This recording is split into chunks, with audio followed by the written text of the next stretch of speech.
Well, welcome to the EWI Den. This is launch day for the free lesson area. Thanks for joining me. My name is Curt Sipe. We're going to start out with Skill Building 101. I mean, we're working on building skills, so that seems like a good place to start. When I sat down to think about, the actual lessons, like novice, intermediate, and advanced, I was sort of mind-boggling because it felt a little bit shallow to just list a set of skills and say you're this, this, or this. Because in a one-on-one music lesson, it's much different. Someone comes in and I ask them like, well, what kind of music do you want to play? And they say, I want to play jazz. And I say, oh, that's cool. So let's hear you play. And then we just make an assessment of skills and start building the ones we need.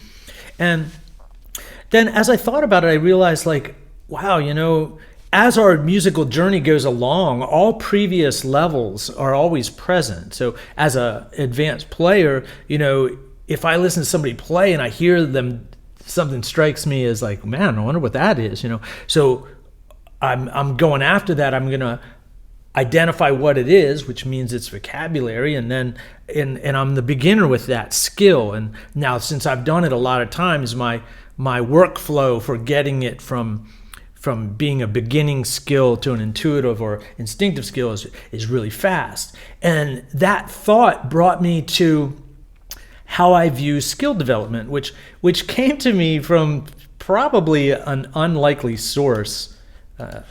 I learned this from John Smith. He's the Oklahoma State wrestling coach, and I listened to him give a talk on how he viewed skill building. And wrestling and improvisation, not really much different. I mean, in wrestling, obviously there's the physical part of it, but there's a physical part of improvisation too. It just doesn't end with much pain, as a wrestling thing. A wrestling mistake can be awful, right? So, but let's look at it like this way. So let's say you wanted to learn a move, like a single leg takedown, all right? So someone would tell you, like, here are the positions you need to get in to do the takedown. So you understand it, what it is, and then you drill it with a partner, that's not giving resistance. And then as you get better at it, the partner gives you more resistance.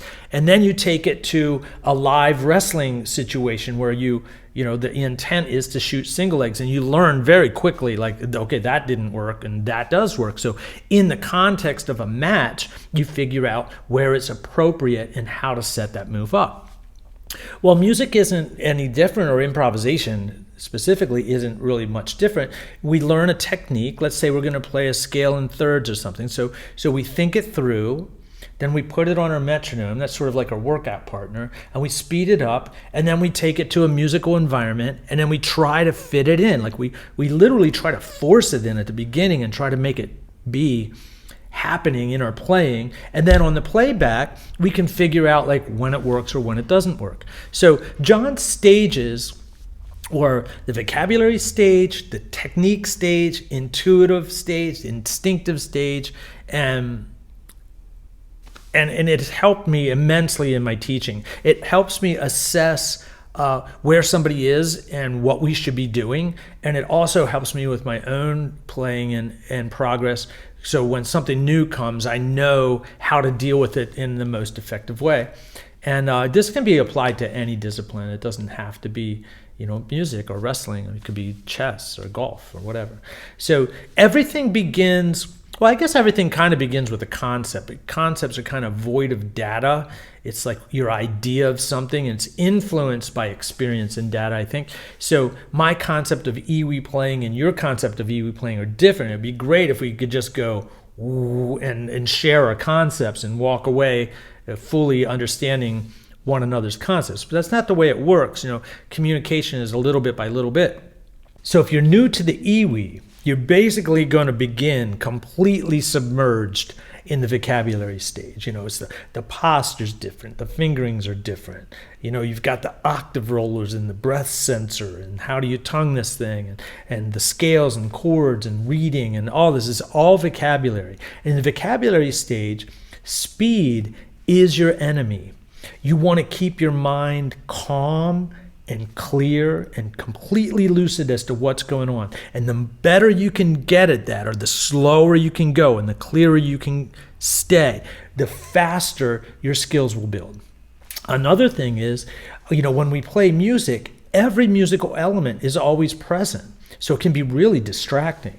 So you need to be aware of, what am I supposed to be focusing on? And do your best to target one skill at a time. And where should you start? The general answer to that is going to be slowly, right? And not everything can be correct at the beginning. I mean, so when you go to play, if you're learning your fingerings, so maybe they're not going to be in time, and that's okay. It's a kinder, more gentle approach. Just do one thing at a time, and eventually you'll be able to get to the next spot, which happens to be the technical stage. That's when we take our vocabulary, let's say a scale, because it's easy to measure, and we put it on a metronome, and we make sure it's really precise. We're doing everything exactly right, and then we gracefully start to speed it up until we get discernible technique. Ideally, I think it would be if you could increase the level of difficulty at an unperceived rate. That would be awesome. But we do have a limited amount of time, so we kind of go by bigger jumps. But try to make those jumps comfortable. So what's the goal of the technical stage? So we're building skills. Well, the goal of the technical stage is to create an intuitive response. And this is right from John Smith's talk. He believed it was 3,000 to 5,000 repetitions to train for an intuitive response. And an intuitive response was a thoughtful recall that is swift, graceful, and accurate. And what it does, for an example of this, yesterday I was working with Tony in the Octave rollers, and he's brand new, got his EWI last week. So he's dealing with the Octave rollers, and he's like, man, this is a lot. It's like, yeah, but if you do the Octave roller exercises regularly, you're going to start to get the repetitions of manipulating the Octave roller. And probably when you get to 3,000, 5,000 repetitions of the Octave roller, you won't have to think about the Octave roller anymore, and your brain will be free to think about other things. And that's what the advantage of building or being conscious that you're building intuitive response is, right? So John Smith believed there's also the possibility of an instinctive response. This doesn't mean you're born with it. It just means his definition is more like you're training for a response that's automatic. It's not even conscious. It just happens when the situation is correct. And the response is swift, graceful, accurate, and immediate. So this, I believe, is what's required to reach artistry probably in any discipline, but in music for sure. And that's when you have freedom. And the freedom comes, and people will describe it as when their instrument disappear. So the instrument itself is no longer requiring thought. It's completely instinctive. You hear the sound you want, and you get to play it. And that's how I look at the development of skills.